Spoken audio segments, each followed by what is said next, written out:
Good morning class 12th। Start करते हैं और next topic energy stored in a capacitor. In previous video we have discuss about series and parallel combination of capacitor. हमने series और parallel combination के बारे में पढ़ा था कि वो क्या होता है और उसमें टोटल कैपेसिटेंस कैसे आता है, और उससे रिलेटेड वर्कशीट भी मैंने आपको प्रोवाइड की थी। अब हम बात करते हैं और नेक्स्ट टॉपिक, ये दोनों ही जो टॉपिक आज मैं करवाऊंगा वेरी इंपॉर्टेंट है। पहला टॉपिक है energy stored in a capacitor, कि एक कैपेसिटर है वो कितनी एनर्जी स्टोर करता है, और दूसरा टॉपिक है energy density of electric field in a capacitor. दोनों में थोड़ा सा डिफरेंस है। तो energy stored in a capacitor, energy stored in a capacitor का मतलब सबसे पहले कैपेसिटर क्या होता है हमें पता है। कैपेसिटर एक डिवाइस होता है, यानी दो पैरेलल प्लेट, जनरली हम पैरेलल प्लेट कैपेसिटर की बात करते हैं तो दो प्लेट्स होती हैं जो चार्ज को स्टोर करती है, यानी एनर्जी को स्टोर करती है। तो उसी एनर्जी को बोलते हैं हम energy stored in a capacitor. क्या होती है? The work done in charging a capacitor is stored as is its electrical potential energy. कि जब हम किसी कैपेसिटर को चार्ज करते हैं तो जो बैटरी वर्क करती है, यानी उस चार्ज को स्टोर करने में जो वर्क किया जाता है वही क्या होता है हमारा एनर्जी ऑफ या पोटेंशियल एनर्जी ऑफ कैपेसिटर होती है। और ये एनर्जी उसे कौन प्रोवाइड करती है? तो इसका आंसर है ये एनर्जी उसे बैटरी प्रोवाइड करती है। जो बैटरी के अंदर केमिकल एनर्जी होती है वो चार्ज पे वर्क करती है, और उसी केमिकल एनर्जी को कैपेसिटर है वो स्टोर करता है। अगर हम कैपेसिटर को डिस्चार्ज कर दें, डिस्चार्जिंग ऑफ कैपेसिटर करें, तो वो केमिकल एनर्जी फिर से हमारी बैटरी के अंदर स्टोर हो जाती है। यानी बैटरी है जो वर्क डन करती है चार्ज को ट्रांसफर करने में, उसी वर्क डन को बोलते हैं इलेक्ट्रिकल पोटेंशियल एनर्जी। हमने क्या कंसीडर किया है? हमने एक पैरेलल प्लेट कैपेसिटर कंसीडर किया है जिसकी प्लेट्स का एरिया क्या है A, और उसके बीच की सेपरेशन क्या है हमारी D है। और हम ये भी सपोज कर रहे हैं कि जो प्लेट 2 है वो प्लेट 1 को चार्ज ट्रांसफर कर रही है। यहाँ पे देखिए D क्या उसे इस तरफ ट्रांसफर हो रहा है, यानी प्लेट 2 से पॉजिटिव चार्ज है वो प्लेट 1 पे ट्रांसफर हो रहा है। तो प्लेट 2 हमारी नेगेटिवली चार्ज है और प्लेट 1 हमारी क्या होगी? पॉजिटिवली चार्ज होगी। अब हम सपोज करते हैं कि किसी भी टाइम में डी क्यू डैश चार्ज है वो ट्रांसफर हो रहा है। किसी भी टाइम में कितना चार्ज ट्रांसफर हो रहा है? D Q dash charge transfer हो रहा है। तो हमारा वर्क डन क्या आएगा? वर्क डन आएगा पोटेंशियल इनटू चार्ज, जितना हमारा चार्ज ट्रांसफर हुआ है। अब प्लेट्स का पोटेंशियल क्या होगा? तो मान लो हमने जिस टाइम चार्जिंग शुरू की उस टाइम इसके पास क्यू डैश चार्ज था, तो इसका पोटेंशियल क्या आ जाएगा? हमें पता है क्यू डैश किसके इक्वल होता है? C इंटू वी के इक्वल होगा। यानी हमारा पोटेंशियल किसके इक्वल आ जाएगा? C इंटू क्यू डैश के equal, sorry Q dash upon C के इक्वल आ जाएगा पोटेंशियल किसी भी टाइम में। तो हमने V की वैल्यू पुट कर दी क्यू डैश अपॉन C।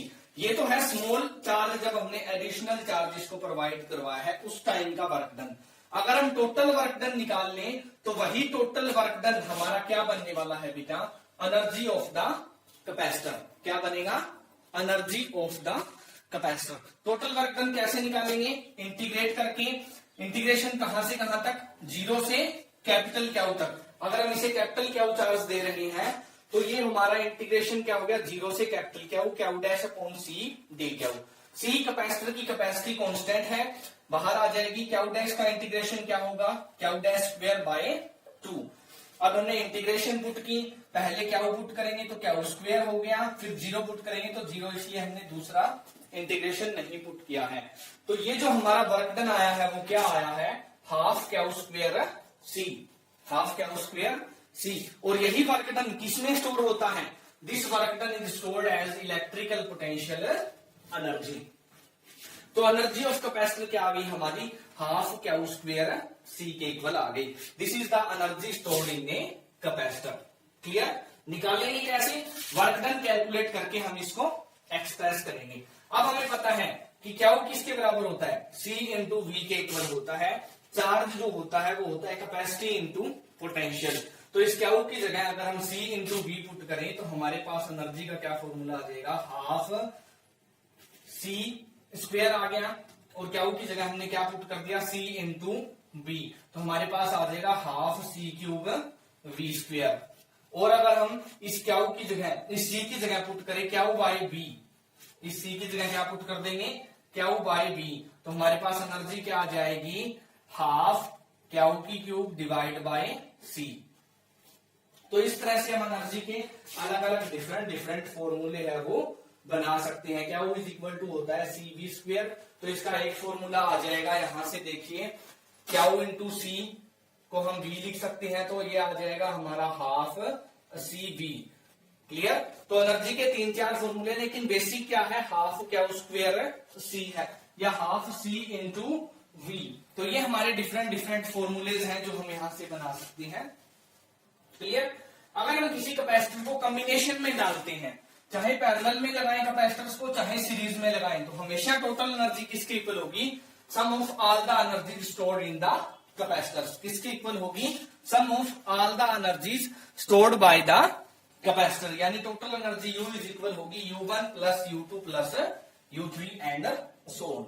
अब हम बात करते हैं नेक्स्ट टॉपिक की, जिसका नेम है energy density of electric field in a capacitor.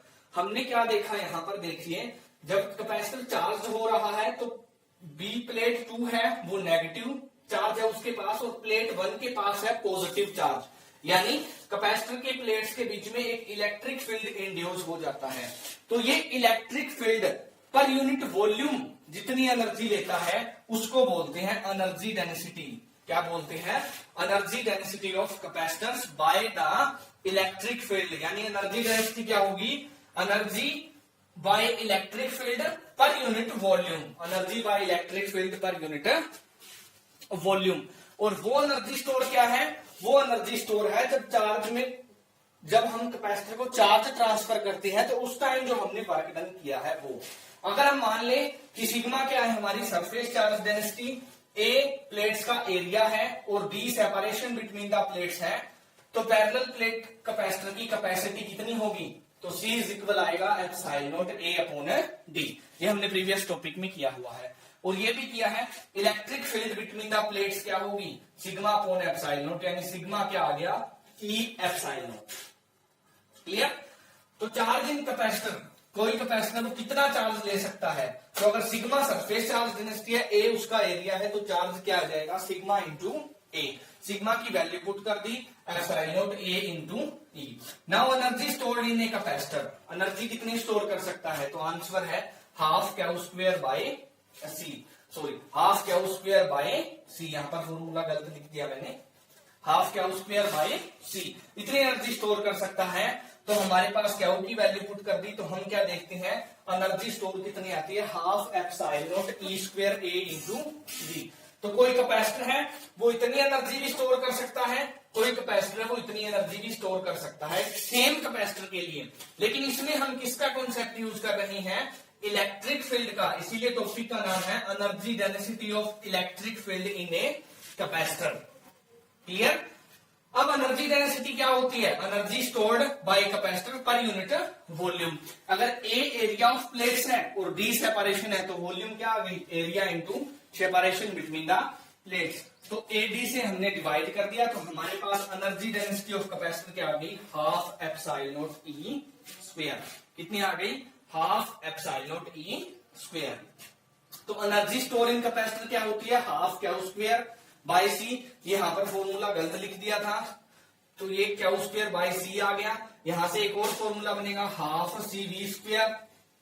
ठीक है।